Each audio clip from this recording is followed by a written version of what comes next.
Hello everyone, welcome back to my new blog. Air ফ্যামিলিতে তোমাদের সবাইকে জানাই স্বাগতম। আর হ্যাপি সরস্বতী পুজো প্লাস হ্যাপি ভ্যালেন্টাইন্স ডে।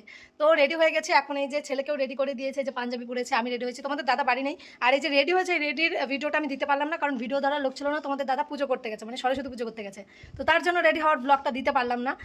তো এখন রেডি হয়ে গেছে, এখন ছেলেকে নিয়ে যাচ্ছি মন্দিরে, ওর মানে পুজো দেওয়াবো প্লাস হাতে খড়ি দেওয়াবো। তো চলো ব্লগটা দেখতে থাকো, আর আজকে সারাদিন কী কী করি সমস্ত কিছু তোমরা দেখতে পাবে, কোথায় কোথায় ঘুরতে যাই, কী কী খাই, সমস্ত কিছু এ টু জেড। তার জন্য ব্লগটা স্কিপ না করে সম্পূর্ণ দেখতে থাকো।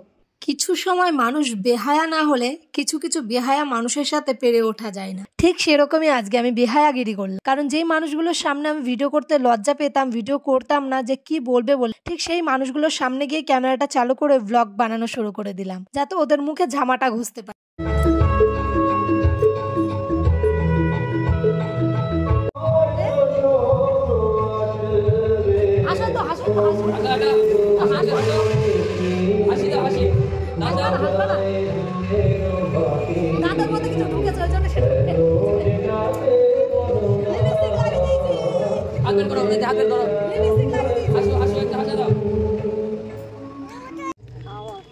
তো এই যে ছেলের বইগুলো দিয়ে আসলাম মন্দিরে, আর এখনো দেরি আছে পুজো, এখনো 11:30টায় পুজো হবে। ছেলে আমার এখনো সকাল থেকে কিচ্ছু খায়নি, ওকে কি খাবো আমি নিজেও জানি না। তো তার জন্য এখনো পুজো না হলে পর্যন্ত ও খেতেও পারছে না, আমি খাওয়াতেও পারছি না। তাই কখন পুজো হবে তাও জানি না। তাই এখন একটু বাড়ি যাই, তারপর দেখি ও কিছু চা বিস্কুট খাই কিনা, তারপর আবার নিয়ে আসবো পুজোর কাছে। চলো ব্লগটা দেখতে থাকো। তো দেখো এখানেও ছোট ছোট পুচকি পাচকারা মিলে সবাই পুজো করছে। এই দেখো ছোট্ট একটা ঠাকুর, এই দেখো ছোট্ট একটা ঠাকুর, এই যে সবাই পুচকি পাচকা সব। আরে বাহ, ভেরি গুড ভেরি গুড।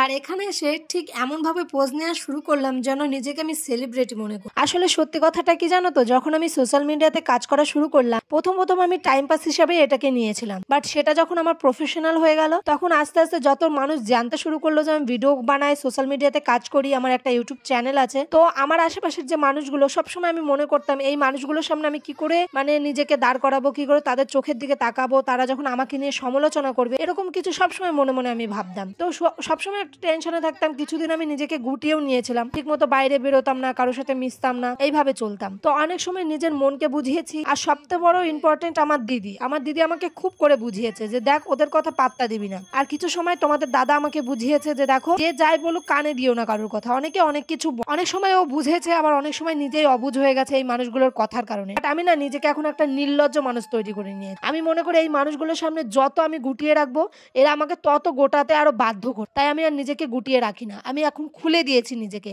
তাই ঠিক মতো আমি ব্লগ বানাই, সবার সামনে গিয়ে ব্লগ বানাই, সবার সামনে ভিডিও করি, এমন মনে করি। তখন আমি নিজেকে এটা বোঝাই এরা কারা, এদেরকে তো আমি চিনি না।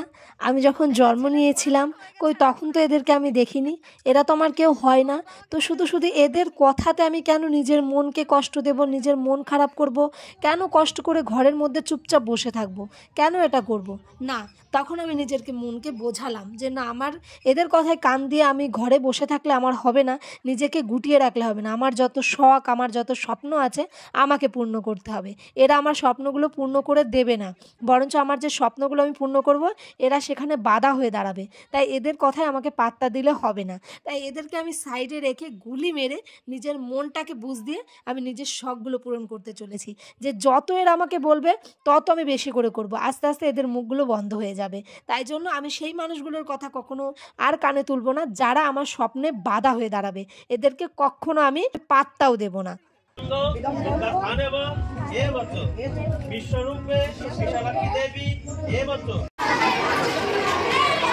আর এই যে আমরা এখন এসেছি ছেলের স্কুলে, এটা হচ্ছে ছেলের স্কুলের সরস্বতী ঠাকুর, কি সুন্দর বানিয়েছে, ডিজাইন করেছে, সবাই স্টুডেন্ট আছে। বাবু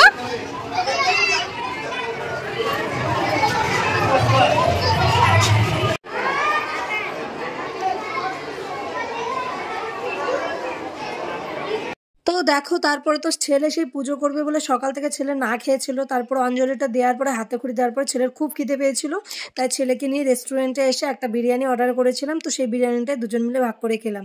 তো আজকের ব্লগটা কেমন লাগলো অবশ্যই গাইস কমেন্ট করে জানিও।